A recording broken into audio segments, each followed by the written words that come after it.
Welcome to There Will Be Podcast. My name is Ryan. And my name is Pilar. And this week we'll be discussing Alfonso Cuarón's deeply personal and intensely intimate 2018 film, Roma. All right, so with that, let's jump into the synopsis. Roma focuses on Cleo, an indigenous live-in maid, over the course of several months of her life starting in late 1970 in the Colonia Roma district of Mexico City. During this period of time, Cleo becomes pregnant, experiences an earthquake, learns that the matriarch of her employer family has been abandoned by her husband, and is abandoned herself by the father of her unborn child. The story kind of crescendos on June 10th, 1971, the day known as El Halconazo? El Halconazo? Yes. In which over 100 protesting students were massacred in the city streets. Living through this event forces Cleo into labor, and what ensues thereafter ultimately informs Cleo's understanding of both life and death, and of who she is as a woman. Yeah, it's a pretty intense movie, and so we're probably not going to be as jokey this go around. But if you have not seen this movie, we highly suggest it. It's so good. It is really, like we said, really intense, and so just if you are in a fragile state, just be aware of it. Yeah, it's a little heavy. Yeah, it's pretty heavy. Yeah. But with that said, we'll go into some of the characters, or the characters that are in the story. The first one is going to be Cleo, which is the maid that this movie is pretty much following. She's pretty mousy, doesn't say much. She just does what the family asks of her, but not in a very, it's not like, they feel very familial. Yeah. Like, they're not like rude to her or anything, for the most part. So she does feel like a part of the family for the most part, or an extension. And then we have Sophia, who is the mother of the family that Cleo works for. And then we have her husband, Toño, who ultimately abandons her pretty early on in the movie. Well, Dr. Antonio. Dr. Antonio. Yeah. Sorry, he did get his degree. Yes. And then within the family of Sophia, she has 4 kids. We have Toño, who is her eldest son, we believe. Then we have Paco, Sophie, who is the only daughter, and then Pepe, who is pretty much like the baby. Well, he's not a baby. He's like 6 or 7. Yeah. I don't think he goes to school. But I think he does. Oh, he does get walked to school. Yeah. Yeah, okay. Yeah. So he's like very young. He's the youngest of the family, who is seen that Cleo has the most bonding relationship with, mainly because he's like the baby of the family. Yeah. So that's pretty much the family, but alongside working with Cleo, we have Adelia, who is the other maid, who works alongside her, and then we have Fermin, who is the suitor, who impregnates Cleo and ultimately also abandons her. Yes. Yeah, there's a couple of very minor characters. There's also Senora Teresa, who is Sophia's mother, the grandmother of the children. She also lives with them as well. And then we also have very minor characters, Ramon. Ramon. That's pretty much the only other one. All right, so how did you like this movie? So the first time that I watched it, I think we both heard a lot of hype about this movie, and I think I personally was very excited because, being of Mexican descent, a lot of stories or a lot of films that I watch or that are produced are mainly about like Dia de los Muertos and stuff like that. That's like broadcasted to such a big audience that's not just targeted towards like Mexicans. So it was extremely nice to have like a story that did not surround that holiday. I mean, as much as we love Dia de los Muertos, it's like there are other things that that Mexicans think about. They have lives outside of that. So I was very excited to have a new story that was broadcasted to pretty much the world because it was a Netflix original. So it means that anybody really has access to it. But yeah, so I really, really enjoyed this movie. Like I said, it was really heavy, so I did go through an emotional roller coaster, and I definitely went through an emotional roller coaster this go around. But I feel so lifted by it each time I watch it, so I definitely feel like it's a very impactful movie. Hmm. How about you? Was this just the second time that we I saw it? think this is the second time. Yeah. I don't think I could even watch this movie again. Yeah, so the first time we watched it, I just remember I posted like some rating on Facebook and an initial reaction to it, um, and it just left me feeling so empty, for lack of better words. Okay. Like it just, I don't know, it affected me so much, in seemingly a negative way, but as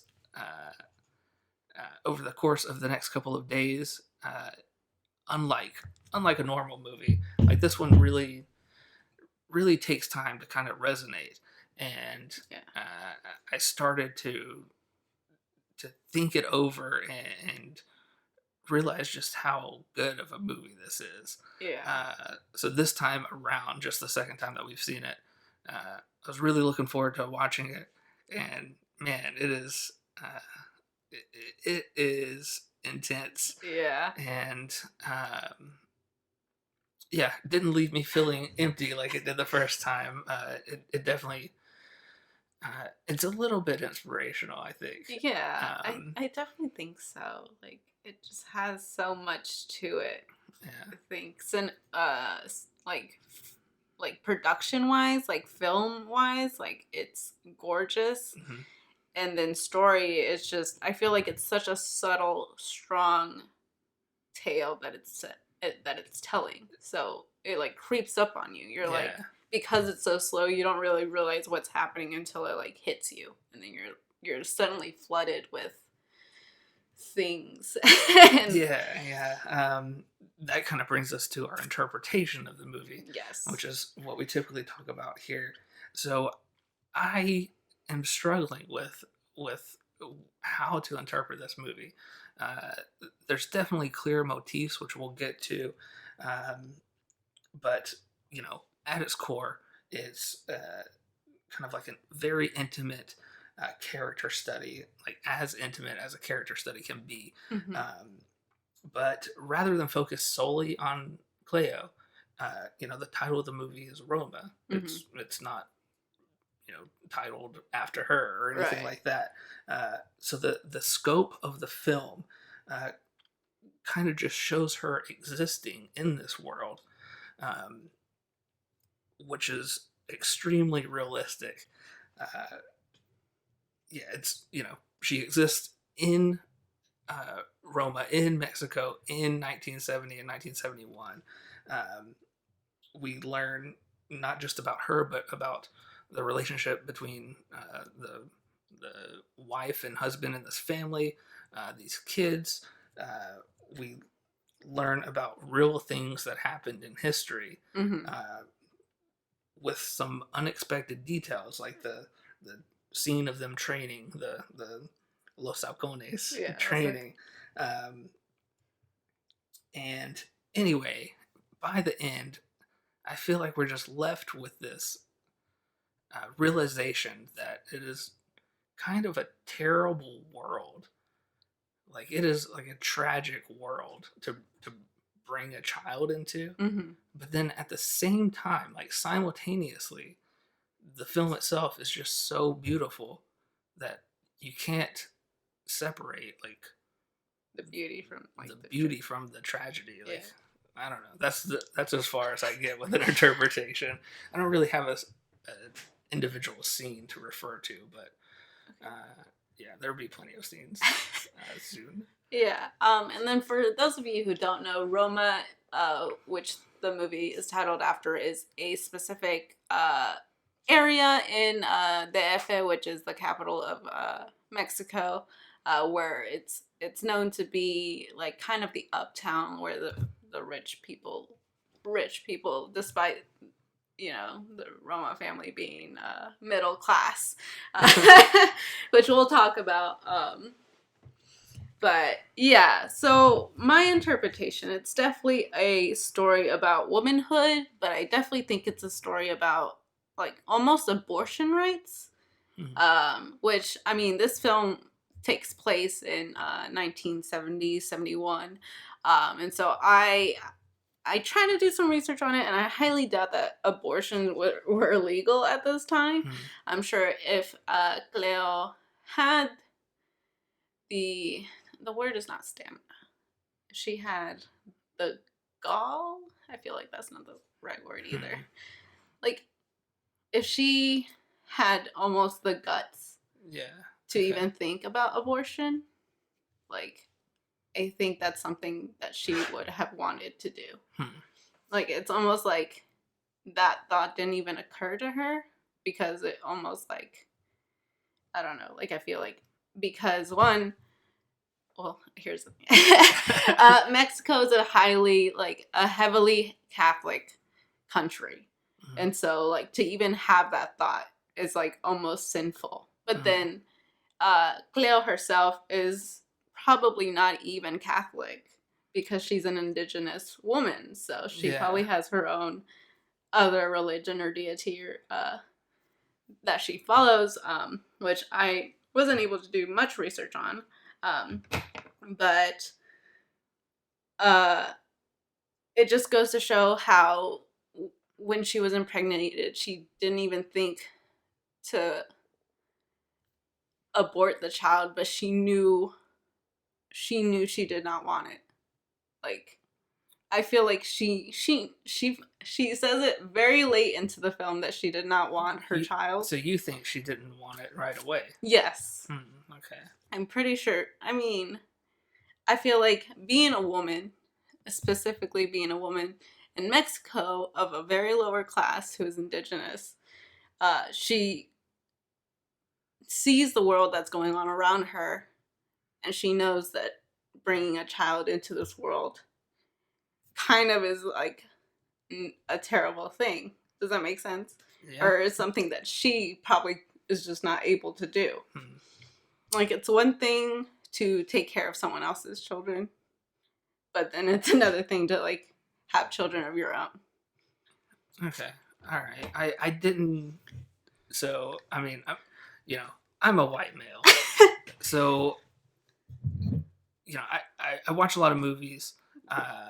As, we've mentioned, I'm like an English major. So, like, I really get kind of entrenched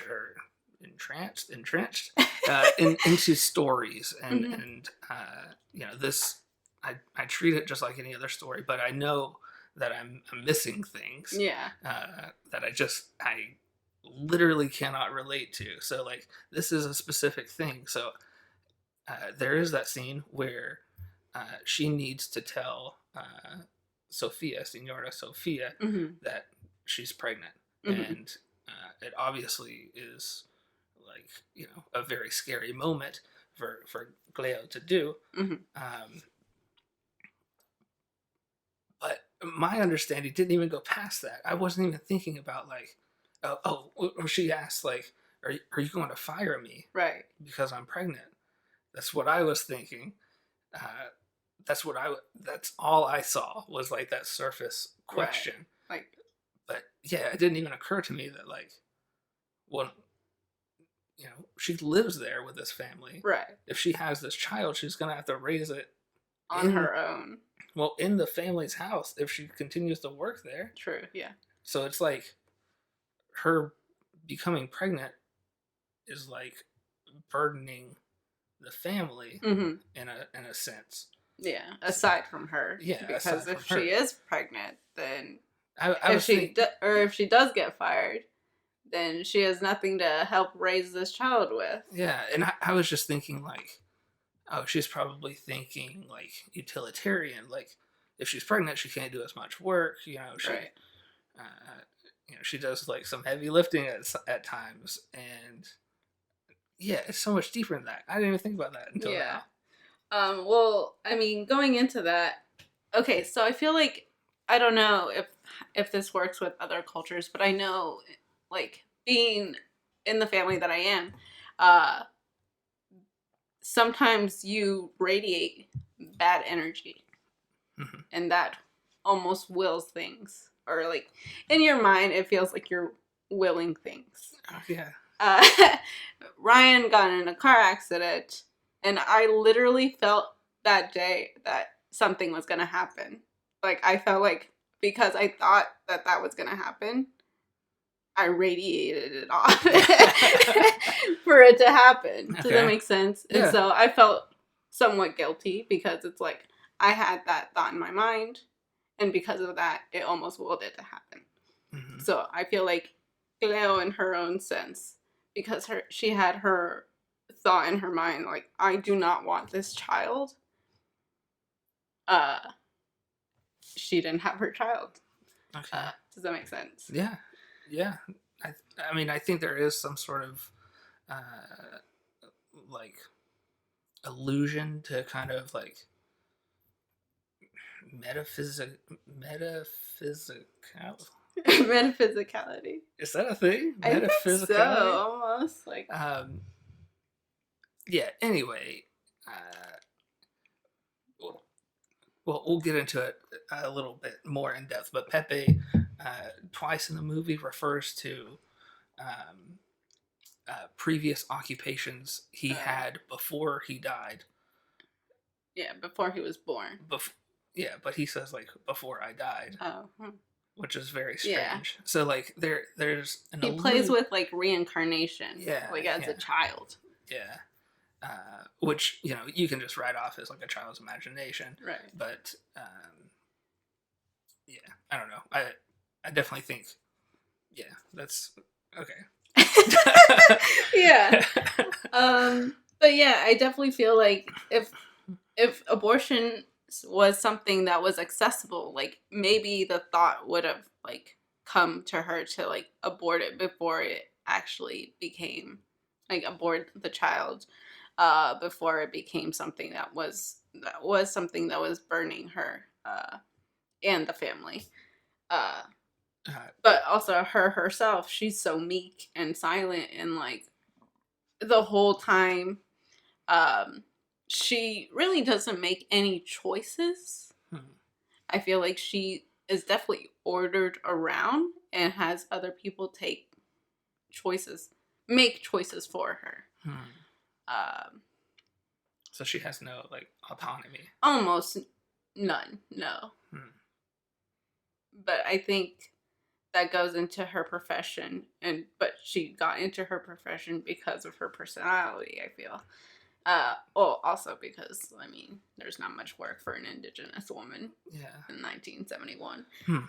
I did find out though, abortion rights in Mexico varies from state to state. Most abortions are illegal in each state unless in case of like uh, rape or there's like some health issues with the Hmm. mother or that the mother's life is at stake.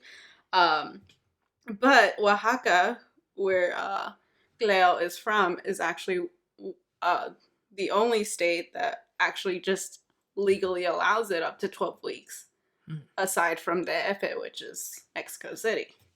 That's interesting. But I mean, Yeah. is that modern though? Yeah, it actually passed, I think, in 2019. So, like, Hmm. literally a year after the film was made. Okay. I think that's pretty interesting. I don't know I don't think it's linked, but I do find it kind of.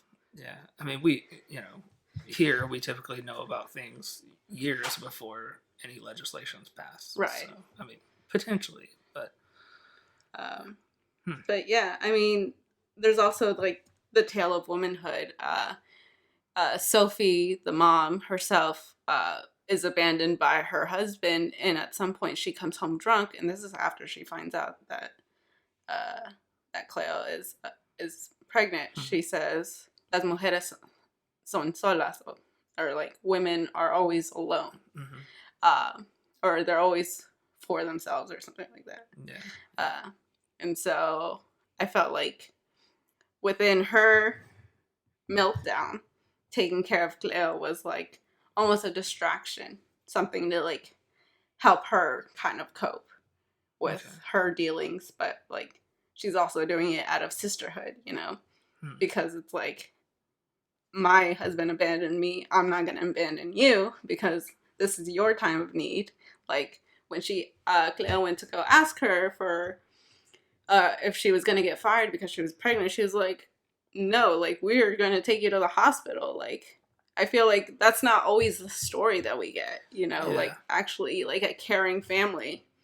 Uh, Especially with a hierarchy like they have. right. You know? Yeah. But yeah, you could see it too. There was when they went to go buy a crib, like her and Senora Teresa. They were they went to go buy a crib, and then the whole riot happened, and there were people who were getting murdered in the furniture store. And Maria, Senora Teresa, like went to like protect her. Like I feel like I don't know. That's something I don't know. I feel like that's something so matronly, like to protect Yeah. Cleo, and then, but at the same time, I don't know. Like there's also a sense of loneliness. Like Cleo has all these people as resources, but at the same time, she is so lonely. Like she has her coworker who is her friend. Yeah. She has her like Sophia and stuff like that who are technically her friends. Yeah. Like, but at the same time, she is so lonely and alone. like Pepe is like the closest person to her, and he's just Yeah. a little kid. Which I feel like, or maybe Boris. Yeah, but which I feel like I think was solidified when Senora Teresa took her to the hospital, and they were carrying Leo off to the emergency room or whatever, and they were asking Senora Teresa like, "What's her name?" And she's like, Cleo de Guerra. How old is she? Yeah. I don't know. Yeah. Who's her mom? I don't know. Yeah, I wrote down that we didn't know much about their relationship besides there's a brief scene where Cleo and what's her the other maid's name? Adelia, I think. Adela. Adela. Yeah, they are both finished with work. They are like about to go to bed, and they start doing these stretches, and I think they say like, "Oh, we need to turn off the light because Senora Teresa is probably watching us right now. We're wasting electricity." Yeah. So it's like, they don't have like the best relationship, Right. But then in that moment where they finally make it to the hospital, Senora Teresa really has to she has to step up, Yeah. Like, and it's so. It's almost damning to be like. It's so like. I don't know. You just see. You just see like the real state of things when she's asked like, "What's her name? How old is she?" Right. And she just doesn't have an answer. Right. Like, when's her birthday? I don't know. It's Yeah. like, how long has she been your maid and you don't even know her birthday? Like it's, and on one hand, here she is. She's doing the right thing. She's doing the best she can. But then at the same time, like you just see how separate the two women are. Yeah. In this moment, it's really, it's a lot. Yeah. Okay. But yeah, that's pretty much what I have as far as interpretation. I mean, obviously, it's an homage to what's his name, Alfonso Cuarón, his maid, and the stories that he would tell her, and the memories that he had of his family with his maid and his mother and his father leaving, and all the things that had happened in his childhood. It is so personal, yet almost it's like really weird because it is shot like a memory. Like like you are at ground level. There's only one angle that you're watching everything from.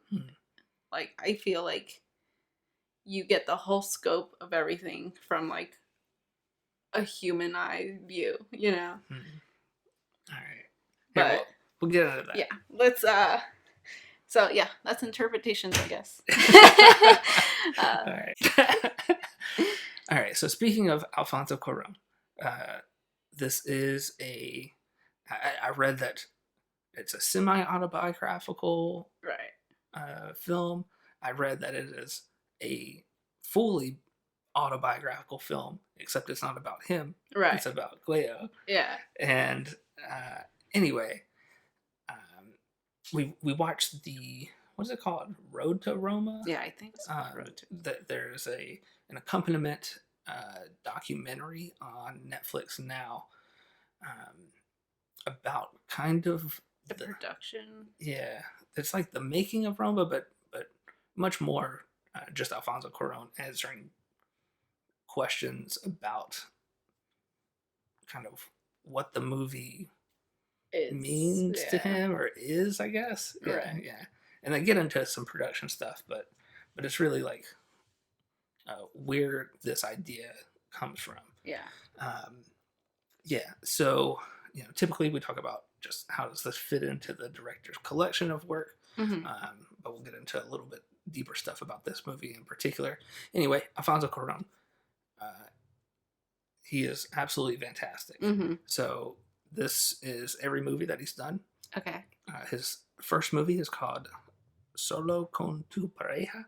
Pareja, yeah. Yeah. What's that mean? Only with your partner, I think. Oh, okay. With your lover, maybe? I don't know. I haven't seen it. Yeah, and then he did A Little Princess. I have not seen that. He did Great Expectations. I have not seen that. But he did Y tu mamá también, which we were going to watch, but we did not. I still have not seen. You guys didn't vote for it, so we didn't watch it. You still have not seen it? No, I still haven't seen it. So definitely need to watch that. Funny enough, he also did Harry Potter and the Prisoner of Azkaban in 2004, which some people do think that that's the best of the Harry Potter movies. Yeah, I definitely know that there's a lot of discourse between Prisoner of Azkaban and Goblet of Fire. Yeah. That's the one with like Sirius Black, I think. Okay.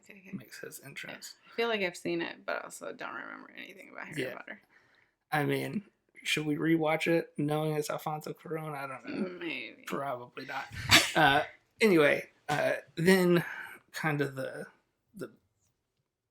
big one for us. One of my favorites. Yeah, is Children of Men. He did it in 2006, which just has some absolutely incredible cinematography. Yeah. Did you watch it before I showed it to you? No. Oh, nice. Yeah, I just got this big TV and a PlayStation 4, and it was my first like high def TV, and we watched Children of Man on it. And that was fantastic. It was so good.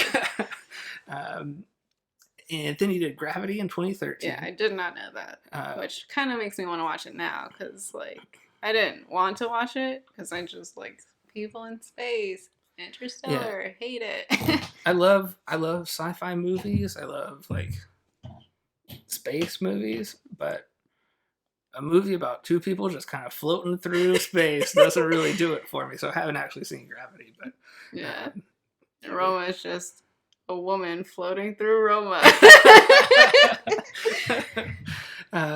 But yeah, anyway, that's his entire collection of work, and I'm pretty sure every single movie, even Prisoner of Azkaban, is high bar. Yeah, pretty good. Yeah.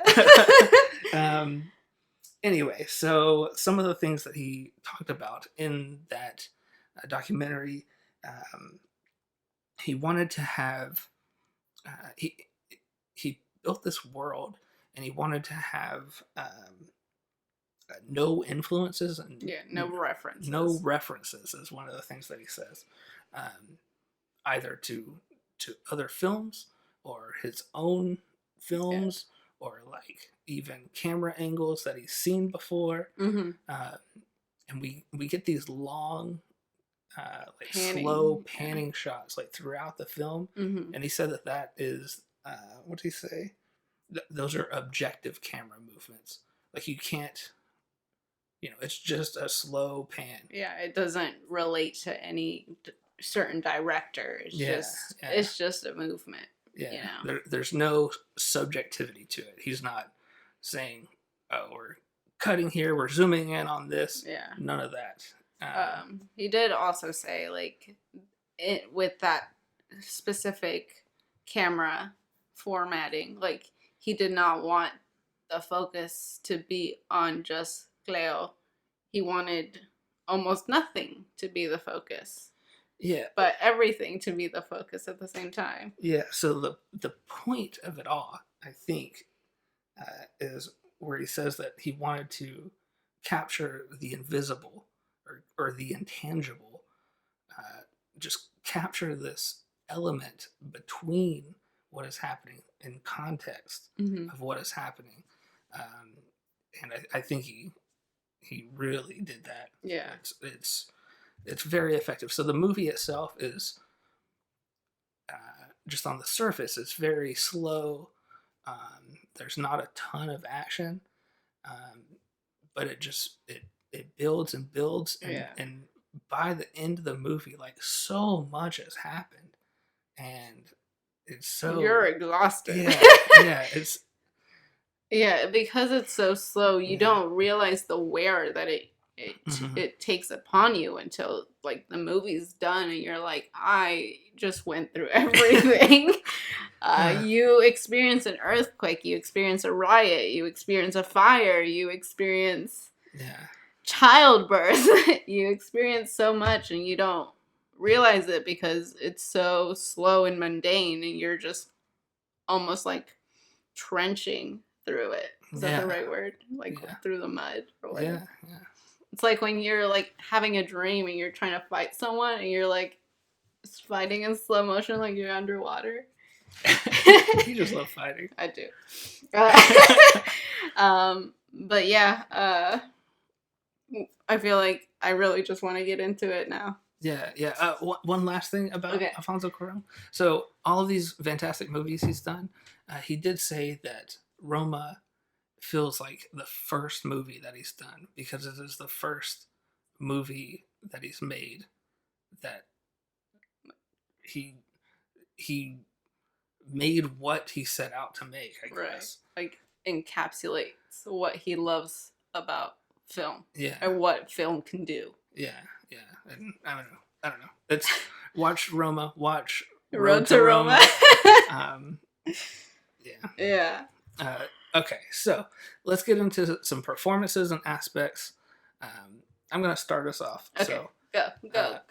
Obviously, the very first thing I want to talk about is Yalitza. Okay, yes. Yalitza. So,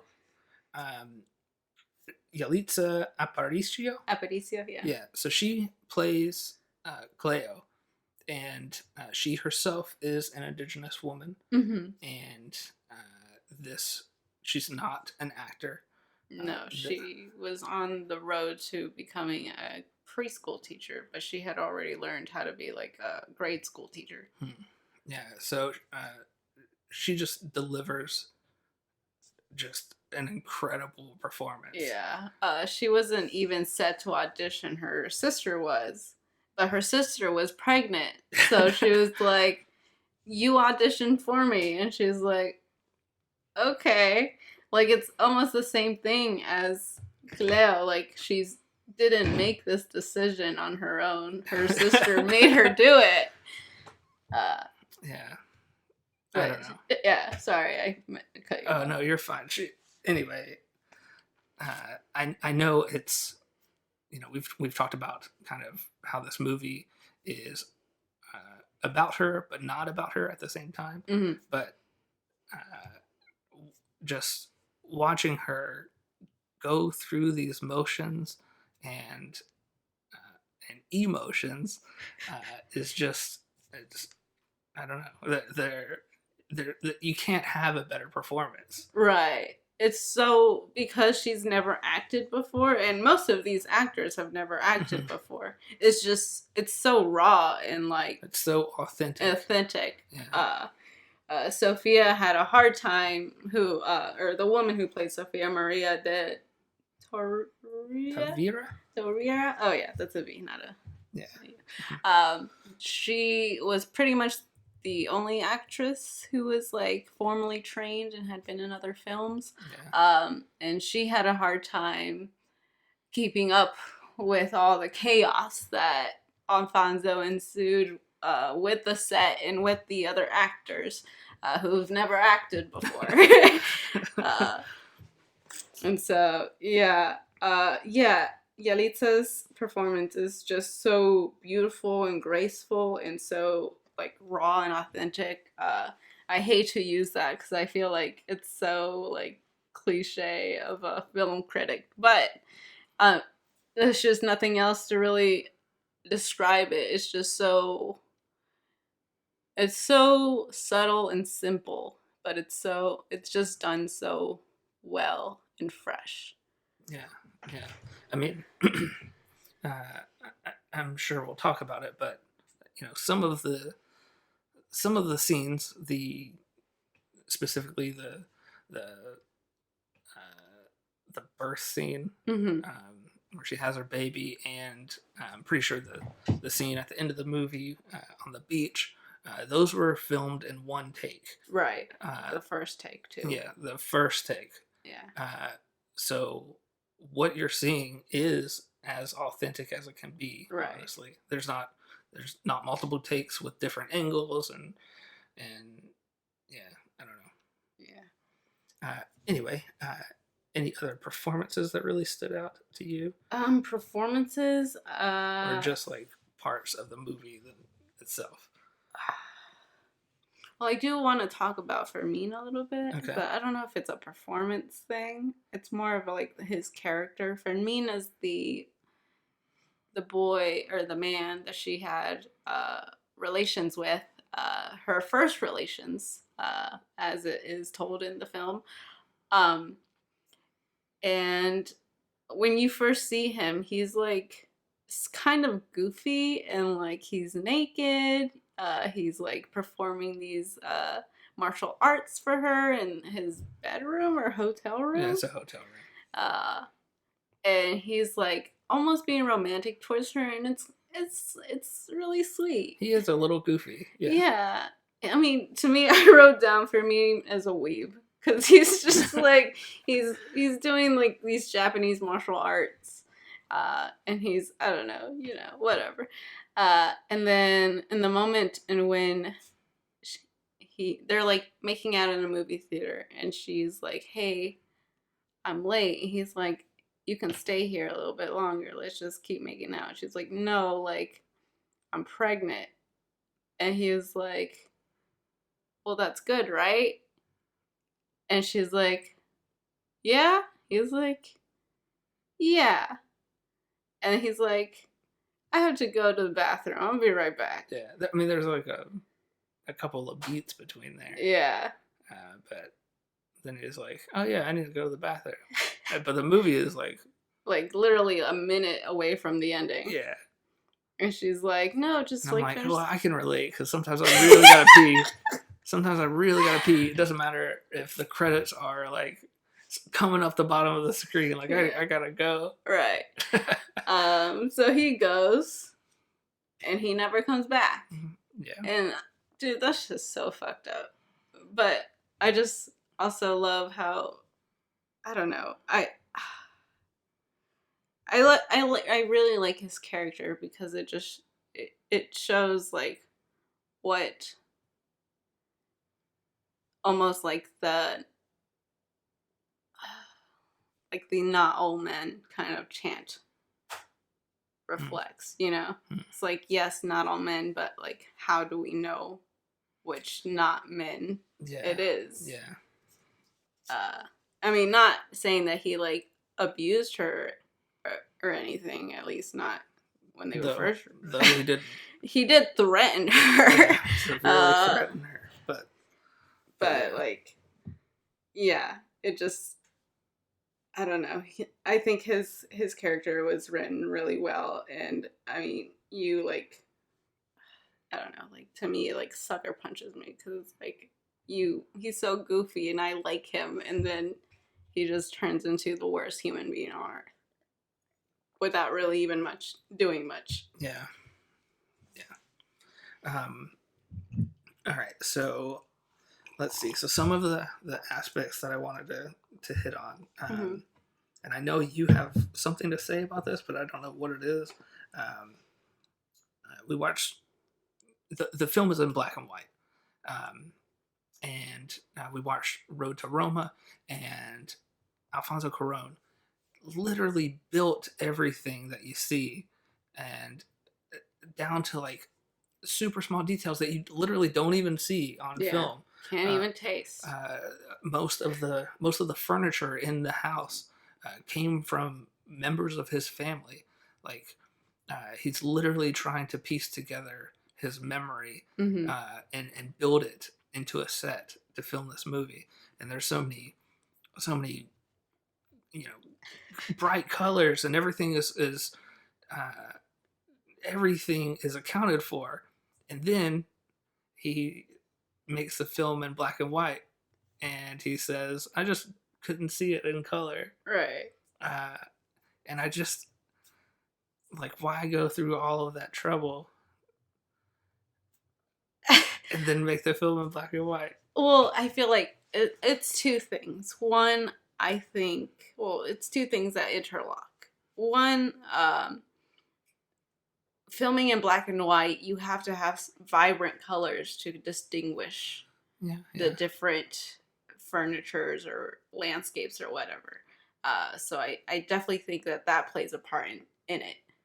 Like, I mean, the couch that you see is bright pink. yeah. Like, That's exactly yeah, what I I was saw it. I thinking. was like, that's the couch? That looks disgusting. Well, I mean, I had no idea it was bright pink. Right. It looked like, I don't know, some ugly like greenish brown furniture that my grandparents had. Right. I don't know. And so, and it also, like, if you go to Mexico, like, everything is just so bright and colorful. But I also think it relates, like, he said he really wanted to make a film in black and white, but not make it look like a 1970s movie. Does that make Yeah, sense? yeah. He wanted it to look like it was made in 2018 when it was, Mm-hmm. in high definition, but in black and white. Well, I think it goes like too, like he was making it like from his memory, and it's like you can remember Mm. certain things, but I think when you like look at your memory, like you only see in a certain way. Does it make sense? Like from Okay. a certain angle, it might not even be the angle that you were actually even looking at Yeah, as a child, you know? yeah. Uh, and I feel like, I don't know, I feel like too, I know he didn't want to reference things, but like it made me feel of like of all the films that I grew up around that were like Spanish films. A big majority of them were black and white. Mm. Uh, because like it was like the classic. I can't even name any, but I know there was like a guy with a sombrero with a little mustache. There's this one. I don't think she's indigenous, but she's definitely like a darker toned woman who had like long ass braids, and she had her like little basket and her shawl and whatever. And she was like almost like a comedic actress or something. But I mean, I don't remember these films. I just remember them, them Okay. being like on all the time, and it was something that everybody was invested in, or that not even invested in. It was just like on all the time. Okay. All right. So I feel like maybe like he didn't want to reference that, but that is what his memory itself is referencing. Okay. I Um, I actually just thought of something. So uh, I think I've seen like a meme on Reddit of um, like Mexico on TV, oh Mexico in real yeah, life, uh-huh, and like it's everything that you see uh, in Mexico has like this filter Right, You like know, this yellow filter to it. yeah, yeah. I can't help but think of like Breaking Bad. Like it's almost like the Breaking Bad filter Okay. uh, of every like all the warm colors Hmm. are much more vivid, like browns and oranges. Hmm. It looks dusty. Right. So maybe that was part of it. It's like let's just remove the filter from our Hmm. understanding of what Mexico looks like. Okay. That could I be don't too. know. I just thought of that. I mean, there's also whatever Alfonso said. He couldn't see it any other way. Yeah, he It's just just couldn't see how it. his memory is. Couldn't see it any other way. But yeah, that's pretty much what I wanted to say. I mean, I love the architecture that it shows because it does really a lot to my family and stuff like that. And like going to Mexico, like one of my favorite things is like seeing everyone's courtyard.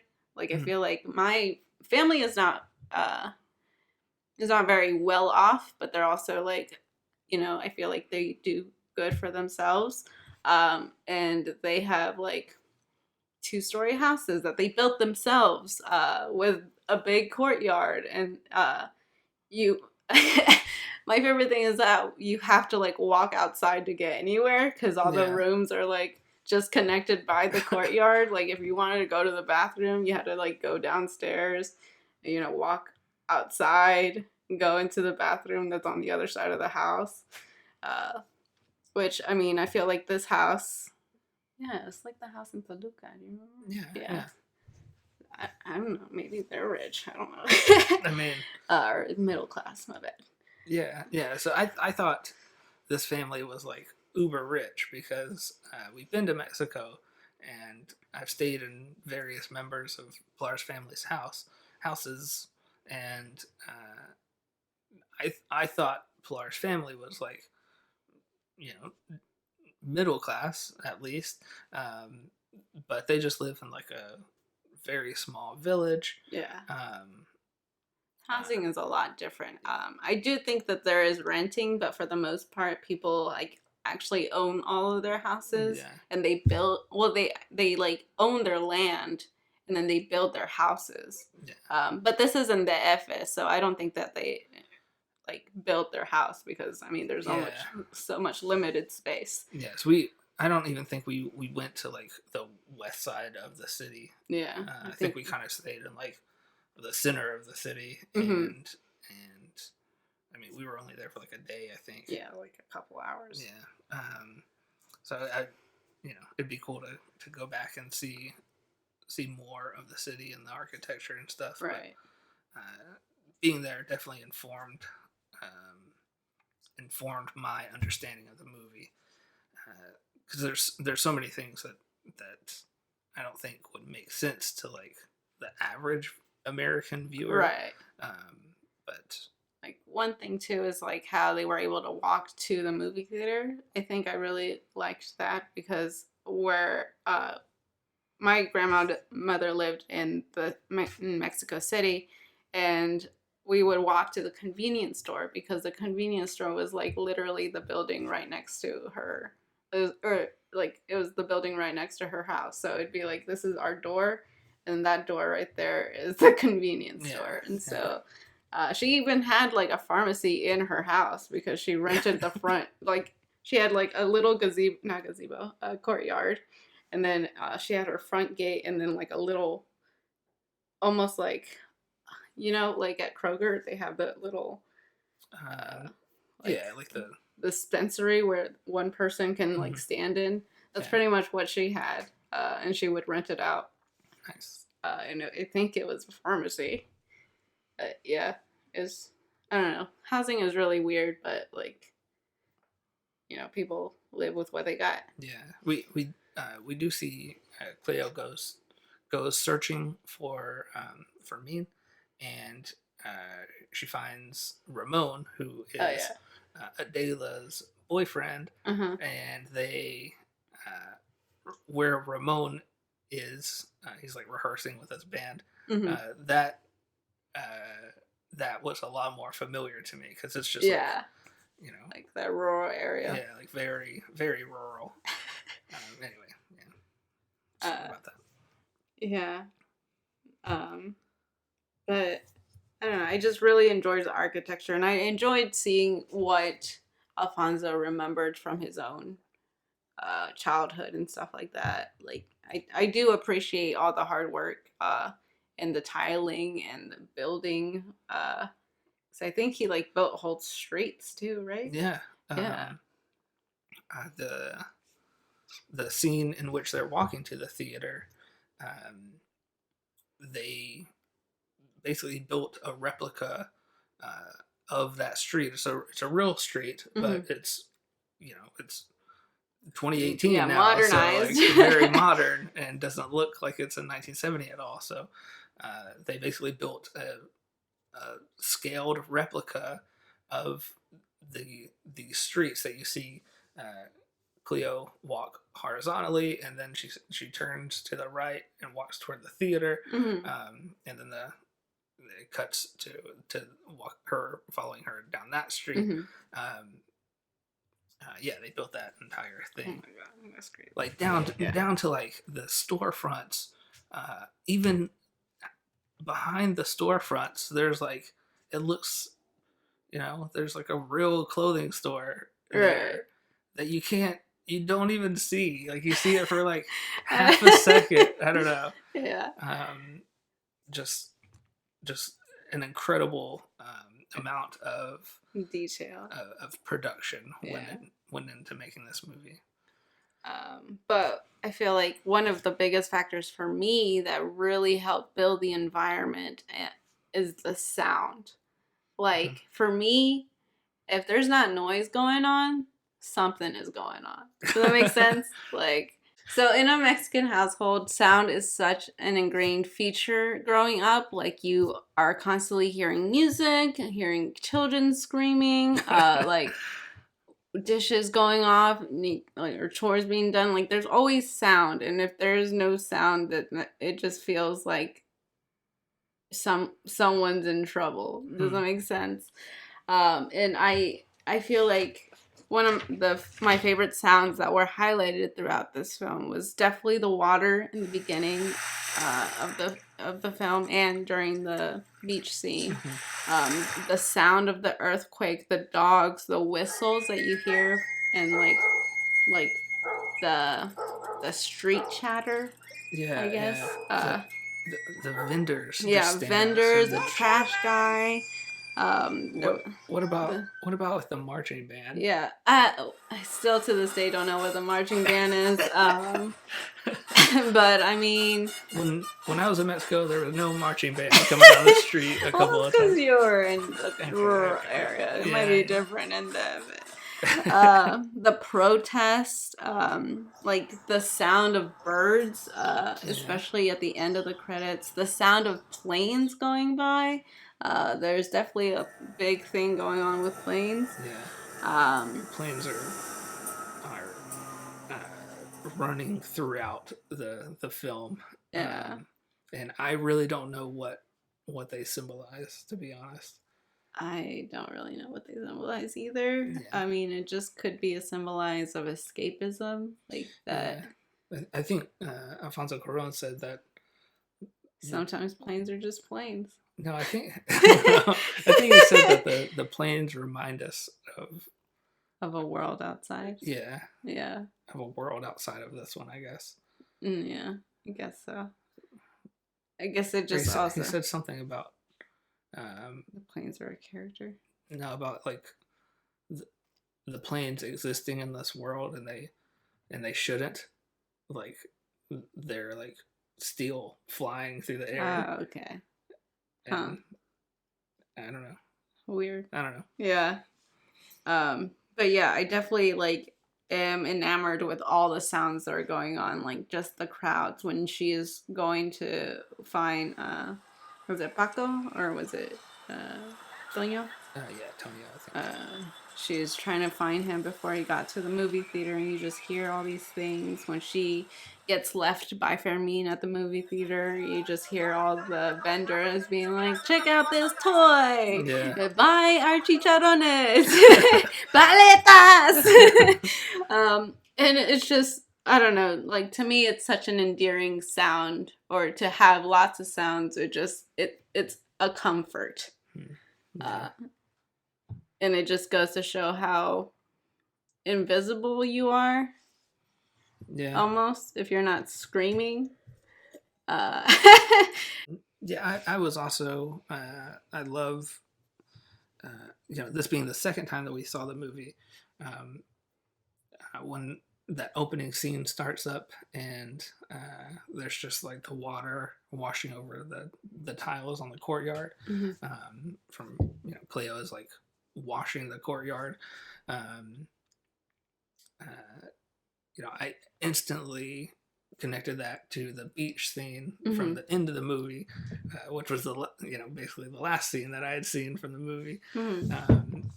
And I just love the the basic cinematography of the water on the courtyard coming in like in waves, Mhm.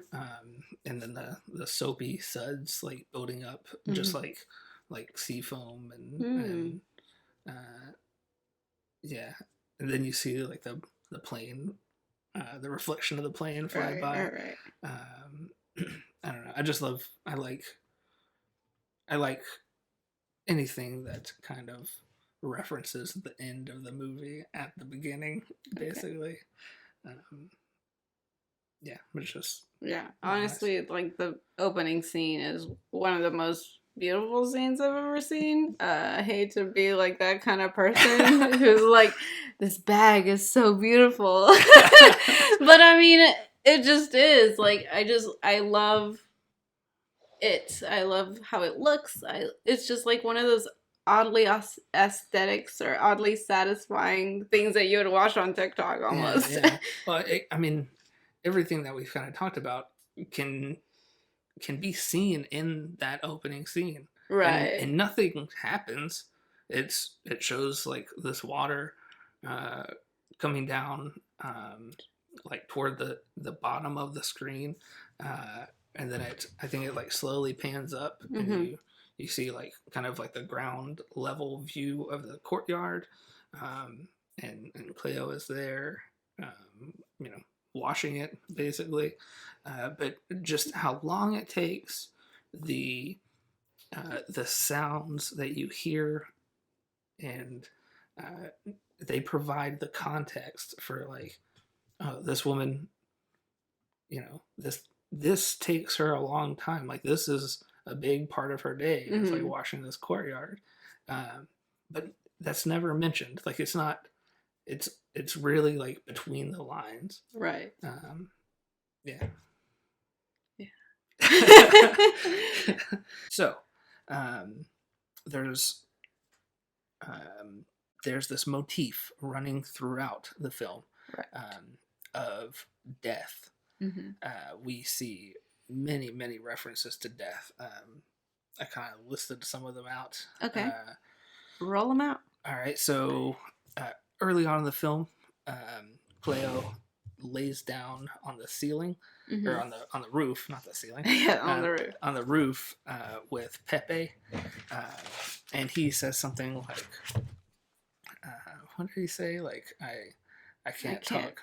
I'm dead. Estoy muerto. Yeah, I can't talk. I'm dead." Yeah. Um, and then she lays down with him and says the same thing when he tries to talk to her, Mhm. and I think she says like, "I kind of like being dead." Yeah. Um, and then, as we mentioned before, Pepe says that he was a pilot before he died. Mhm. Um, then they're like eating dinner, and one of the kids, I can't remember who it is, I think it was Toño. maybe Tonio, maybe Paco, Yeah. but he mentions like a classmate was shot and killed. Oh yeah. Is that who it was? I can't I remember don't who it think it was. was a classmate. I think it was just some random kid who was throwing water balloons at Okay. cars, and he hit like a government tank or something. Yeah. And then they just shot and killed him. And then there's the earthquake, Mhm. and Cleo is watching the I guess the she's looking at all the newborns, Mhm. um, and then this earthquake happens, and we see one baby in an incubator Mm-hmm. with like all this rubble on the top of the incubator, Yeah. and like it's not clear if the baby is dead or alive, Yeah. but Clear. It's also, it's dead. yeah, I mean, it looks pretty dead. So that's a little like foreshadowing, I guess. Mm-hmm. Um, and then they go to the like the lodge place, and Yeah. there's all these all of the previous deceased dogs that were pets. Yeah.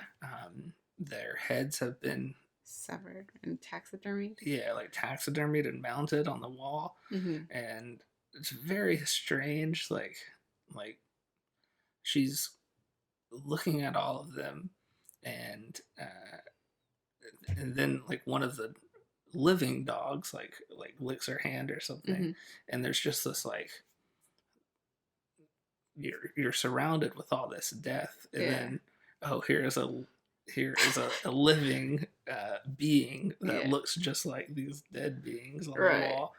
Um, there's that strange juxtaposition, I guess. Mm-hmm. It's like a Christmas festivity at the lodge Mm-hmm. place. She's led downstairs to kind of celebrate with like the the staff or like the servants or whatever at this lodge, Mm-hmm. and they are toasting to her baby, Mm-hmm. and she gets bumped and like spills the toast.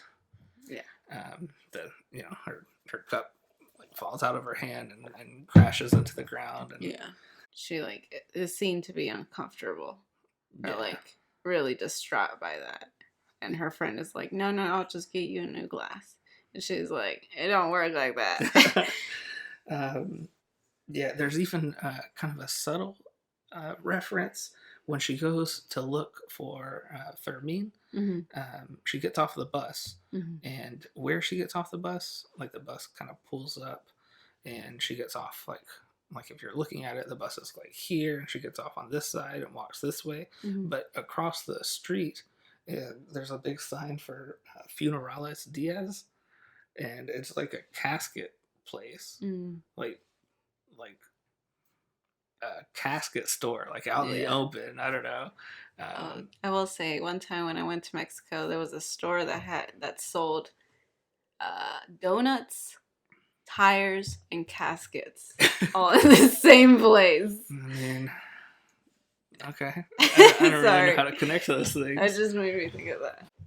Anyway, so she is surrounded by death throughout the movie. It comes as no surprise when, she finally has a stillborn child. That scene is just so heavy. I don't know if you want to talk about that scene specifically. So we talked about how that was like a very authentic performance, and that's because Yalitza herself didn't know that her character's baby was going to be born a stillborn. She was under the impression that they had a live baby under, wherever they were delivering the baby, and that she would be holding it and like having this moment with this baby. But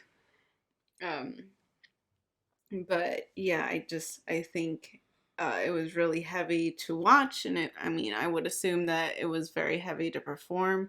The doctors themselves, who were real doctors who acted in this film, said that once they were in the scene, they felt like really emotional because it felt like an actual performance that they go through daily, and that it just, no matter how many times they go through it, it still impacts them. Yeah, Alfonso Cuarón said that they, like the nurses and doctors, kind of forgot that they were acting over the course of the scene. Yeah, I was kind of struck by like how quickly everything happens in that scene, and it's so like impersonal, almost. Right. He's like, your baby is dead. Do you want to hold it? All right, give it back. We have to get it ready. Yeah. I mean, you gotta be like that, I guess. I mean, it's It's such a rough scene to watch. Yeah. All right. Yeah. So that's kind of all that we're gonna touch on for the movie. Yeah. Like Parasite, there's just a million tiny things that we can pick up on. Yeah. But yeah, we need to move on. So yeah, let's move on. What is your final grade for this film? So my final grade for this film, going through it through and through, it is pretty much a 10 out of 10 for me. Okay. I think the sound is just so excellent. The cinematography, the characters just feel so grounded and real. The pace, some may say, is too slow, but I think if you ever visit Mexico, like visit an actual family, like it is slow pace. Like there's almost sometimes like nothing you can do to speed up time there. Almost. Yeah, that's one of the things that I kind of experience just visiting it. Yeah. Originality, I mean, you can't get more original than your own like memory and things that happen to you, I feel like, because that's something realistic.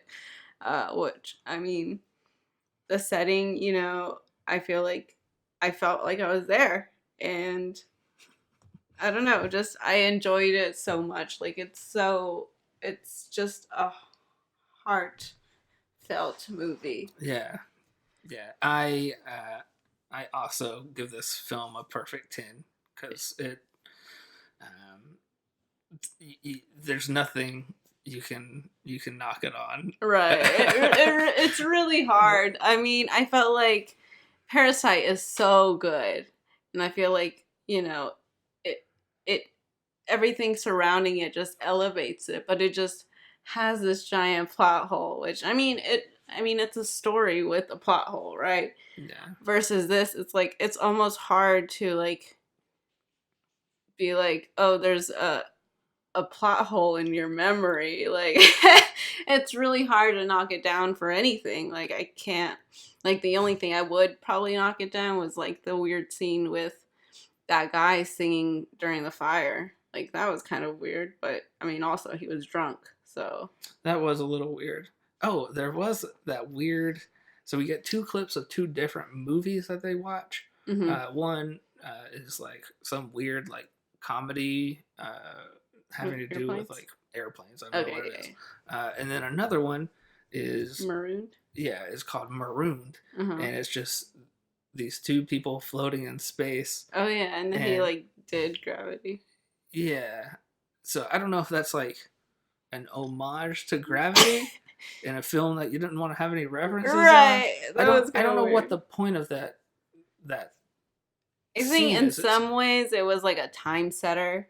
It's very, very brief. Yeah. And like you have all of these long drawn out scenes, and then you have this little clip of a movie that doesn't really fit in with the rest of the story. Mm-hmm.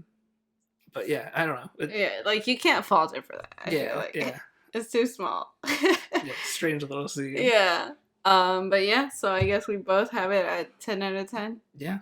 I think this marks the first perfect 10. Yeah, that we at least reviewed. Yeah. All right. So what's your one favorite thing about watching this movie? Okay, so one, I have two. I'm sorry. Okay. My first one is Yelitza's smile is just so freaking cute. She's such a precious being. Like whenever she smiles, like she has a little round moon face, and it's just like it warms my heart. But two, there's a little scene which also attributes to like one of the death motifs is when she is sitting outside of the cinema like looking for Fermin. She like sits on the stairs, and then there's this little vendor guy who's like, look at Bones. It's like this little tiny Bones toy. And he's like, no strings attached. Look at him dance. And he's like, boom, Bones is dead. So I feel like that relates to like Fermin, no strings attached. And then boom, Bones is dead. This little bean is dead. Yeah. I mean, I don't know how this thing works. Like, even behind the scenes, I still don't even know how it works. I really want one. It's a mystery. Yeah. So that guy would have gotten me. Like, I would have told him I only have 15 pesos left. He was like, well, give it to me. But what about you? My one favorite thing is probably the Professor Zovek. Is that his Okay. name? Yeah. There's the scene where the Fermin and this group of guys are kind of training to become the Los Halcones, Yes. Icon. and uh, they are visited by Professor Zovek, I Mm-hmm. think is his name, who Is played by the Latin lover. yeah, he's like a Mexican wrestler, I I guess, think in so. real life. Mm-hmm. Um, but he's kind of like this. What do you call him? Like a Like a guru yeah, almost. yeah. He's a guru of like this strange Yeah. martial art thing that they're Yeah. doing. Um, Can't remember what martial art it was. yeah, I'm not sure, but anyway, he very dramatically has somebody come up and blindfold him, and then he just like stands like this with his foot, like one leg, Like a not a pelican, a flamingo. yeah, like a flamingo almost. Yeah. And all of these guys are just watching him, like looking around, like This is the guy. this is it. This is what this guy's doing, and he says something like, "What did you expect me to levitate or something? This is not as easy as it looks."